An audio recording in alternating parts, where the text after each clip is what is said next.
Assalamualaikum warahmatullahi wabarakatuh. Izin memperkenalkan diri, nama saya Ahmad Syamsul Fazri dengan NIM belakang 0016.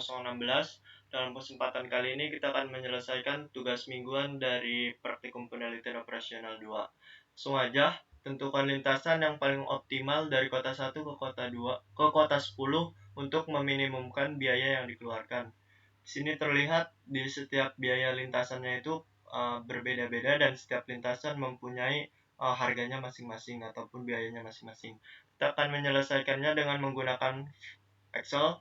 Di sini sebenarnya saya sudah mencobanya terlebih dahulu, jadi kita jelaskan sedikit-sedikit aja. Dari pertama-tama kita itu mulai dari kota 8 ke kota 10, di mana kota 8 itu mempunyai biaya 1030 dan dari kota 9 ke kota 10 mempunyai biaya 1390. Nah, kita cek terlebih dahulu di sini. Nah, di sini terlihat 1030 dan 1390. Oke, next. Dari kota 5 ke kota 8, seharusnya kota 5 ke kota 8 itu biayanya 610. Akan tetapi karena telah ditambahkan dengan biaya lintasan yang sebelumnya yaitu 1030, maka didapatlah hasil 1640. Dan dari kota 5 ke kota 9 yaitu didapatlah hasil 2180. Dan ingat, di sini kota 8 maka ditambah kota 8 dan kota 9 ditambah biaya kota 9. Oke, kota 6 ke kota 8 itu seharusnya kota 6 ke kota 8 itu 540. Tetapi karena telah ditambahkan dengan biaya sebelumnya, maka didapatlah hasil 1570. Dan seterusnya kota 6 ke kota 9 juga sama, karena telah ditambahkan maka didapatlah hasil 2330. Dan untuk F3-nya itu kenapa di sini bisa didapatkan 1640? Karena di sini terlihat di dalam rumus yaitu mencari yang minimal dari kota 8 ke kota 9, dimana yang paling minimalnya itu 1640 dan itu ada di kota 8. Dan ini juga sama, 1570 itu ada di kota 8 karena yang paling minimal. Selanjutnya kota 7 ke kota 8 tuh setelah ditambahkan di kota sebelumnya dengan biaya kota sebelumnya dapatlah hasil 1820, dan kota 7 ke kota 9 itu didapatlah hasil 1680. Maka yang paling minimumnya itu 1680 itu ada di kota 9. Nah, untuk X2-nya itu yaitu ada di kota 2 ke kota 5, di mana kota 5 ditambah dengan biaya minimum kota 5, kota 6 ditambah dengan biaya minimum kota 6, kota 7 ditambah biaya minimum kota 6, kota 7 maksudnya. Jadi 5 ke 5, 6 ke 6, 7 ke 7. Kota 2 ke 5 setelah ditambahkan yaitu didapatlah hasil 2320, dan kota 2 ke kota 6 setelah ditambahkan dari kota sebelumnya yaitu didapatlah hasil 2360, dan kota 2 ke kota 7 setelah ditambahkan yaitu 2730. Maka yang paling minimumnya itu ada di kota 5 yaitu 2320. Dan kota 3 ke kota 5 itu setelah ditambahkan 2220 dan 2330 dari kota 3 ke kota 6. Dan kota 3 ke kota 7 setelah ditambahkan yaitu 2340. Dan didapatlah hasil minimumnya yaitu 2220 dari kota 5.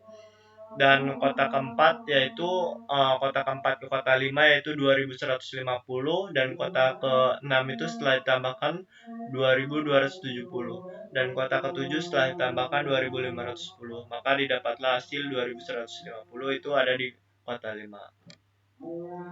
Oke, selanjutnya kita ke X1, di mana X1 ini dari kota 1 ke kota 2, kota 1 ke kota 3, kota 1 ke kota 4. Nah, di sini sama juga, tinggal menyesuaikan aja, kota 2 ke kota 2, kota 3 ke kota 3, kota 4 ke kota 4 untuk penambahan biaya minimumnya. Nah, di sini terlihat kota 1 ke kota 2 harusnya 550. Tapi karena setelah ditambahkan maka didapatlah hasil 2870. Dan kota 1 ke kota 3 setelah ditambahkan didapatlah hasil 2320. Maksudnya 3120, dan kota 1 ke kota 4 yaitu 2920. Maka yang paling minimumnya yaitu kota 2 sebesar 2870. Nah, selanjutnya untuk yang terakhir yaitu dari kota 1, kota 2, kota 5, kota 8 ke 10 itu dari lintasan yang sebelumnya, di mana lintasan yang sebelumnya kan yang udah paling minimal. Nah, untuk dari X1 kan minimalnya kota 2 yaitu 2870. Nah, untuk X2 itu yang paling minimalnya kota 5, X3 itu paling minimalnya itu kota 8, dan X4 itu paling minimalnya kota 10. Nah, untuk total biayanya yaitu 2870. Nah, untuk mungkin itu untuk yang nomor satu. Selanjutnya ke nomor 2. Di sini ada mata uang kripto atau cryptocurrency sedang marak di negara Indonesia. Mata uang kripto adalah mata uang digital yang menggunakan teknologi blockchain. Pertukaran atau jual beli cryptocurrency membutuhkan exchange atau platform pertukaran yang menunjang penggunanya untuk melakukan transaksi jual beli. Terdapat dua exchange lokal yang paling banyak digunakan di Indonesia, antara lain Tokokripto dan juga Indodax. Tokokripto mempunyai rating 60%, sementara Indodax adalah sisanya yaitu 40%. Akan tetapi pada tahun selanjutnya hanya 75% saja dari pengguna exchange toko kripto tetap menggunakan exchange tersebut, dan sisanya berpindah pada exchange Indodax. Pada tahun itu juga exchange Indodax masih memiliki 80% pengguna setia. Tentukanlah peminat pengguna exchange tersebut dalam 3 tahun yang akan datang.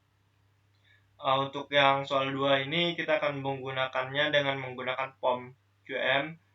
Sebenarnya di sini juga saya udah mencobanya. Sebenarnya tinggal masuk aja ke Markov Analysis, terus untuk numbernya itu 2 karena ada toko kripto dan juga Indodax. Dan ini adalah peramalan untuk 3 tahun ke depan.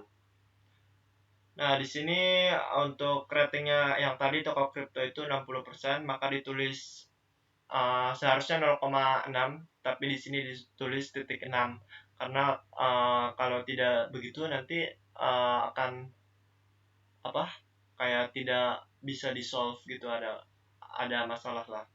Nah, untuk Indodax yaitu 0,4, dan di sini toko kripto 0,75 dan Indodax 0,2, dan di sini 0,25 dan Indodax 0,8, yaitu dari pengguna tetapnya. Dari toko kripto kan 75. Nah, di sini tulis 75 dan Indodax sisanya.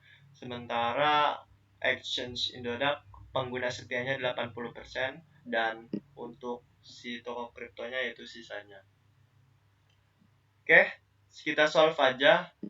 Maka didapatlah hasil untuk toko kripto yaitu 5369 dan Indodax 3705, dan sebelahnya 4631 untuk toko kripto dan Indodax 6295. Mungkin itu aja sih dari kedua soal untuk minggu ini. Kurang lebihnya mohon maaf. Assalamualaikum warahmatullahi wabarakatuh.